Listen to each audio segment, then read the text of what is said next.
Friends, మనం పుట్టపర్తికి వస్తే ఇక్కడ రైల్వే స్టేషన్ ఆపోజిట్ లోనే ఇక్కడ కనబడుతుంది చూడండి బస్సులు అన్ని. మనం ప్రయాణం చేయడానికి పుట్టపర్తి సాయిబాబా మందిరం దగ్గరికి వెళ్తుందండి. చిత్రావతి నది ఉంది కదా, అక్కడికి వదిలిపెడతారు ఈ బస్సుల్లో. మనం వెళ్తే ఎక్కడి నుంచి అయినా వచ్చినా కూడా రైల్వే స్టేషన్ నుంచి వస్తే ఇక్కడ నుంచి బస్సులన్నీ అవైలబుల్ గా ఉంటాయి. ఆపోజిట్ లోనే రైల్వే స్టేషన్ ఆపోజిట్ లోనే ఉంటాయి. చూస్తున్నారు కదా బస్సులు.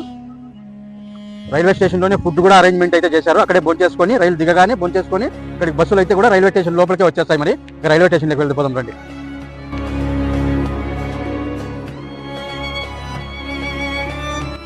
స్వామివారి తెచ్చే 100వ పుట్టినరోజు వేడుకలు అయితే చాలా ఘనంగా అంగరంగ వైభవంగా జరుగుతున్నాయి.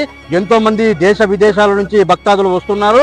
మన భారతదేశంలో ఉన్నటువంటి ఎంతో మంది భక్తులు కూడా రావాలి, వచ్చి స్వామివారిని దర్శించుకోవాలి. ప్రతి ఒక్కరూ ఆ స్వామివారి ఆశీస్సులు కలగాలని మరి ఈ వీడియో అయితే చేస్తున్నాను. చూస్తున్నారు కదా, ఇక్కడ భోజన వసతి అందుబాటులో అయితే ఉంది ప్రతి ఒక్కరికి. చాలా మంది వస్తూ ఉన్నారు. మీరు కూడా వచ్చేసేయండి మరి లేట్ చేయకోకుండా. నేనైతే స్వామివారి ప్రసాదం అయితే తీసుకున్నానండి. అన్నదానం నిర్వహిస్తున్నారు కదా, ఇక్కడ పెరుగన్నం తీసుకున్నాను. చాలా అద్భుతంగా ఉంది.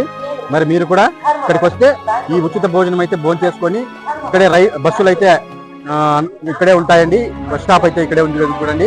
ఉచితంగా వెళ్ళవచ్చు, ఎవరు డబ్బులు ఇచ్చిన అవసరమే లేదు. ప్రతి ఒక్కరు గుర్తుపెట్టుకోండి, రైల్వే స్టేషన్ దగ్గర నుంచి ఉచితంగా స్వామివారి మందిరం దగ్గరికి బస్సులు అయితే పిలుచుకొని వెళ్తారు. చిత్రావతి నది దగ్గర వదులుతారు. ప్రతి ఒక్కరు మందిరం ముందరే వదులుతారు. ఓకేనా అండి. పుట్టపర్తి సాయిబాబా రైల్వే స్టేషన్ దగ్గర ఇక్కడ మెడిసిన్ కూడా అందుబాటులో ఉంచారు వచ్చిన ప్రయాణికులకు, భక్తులకు.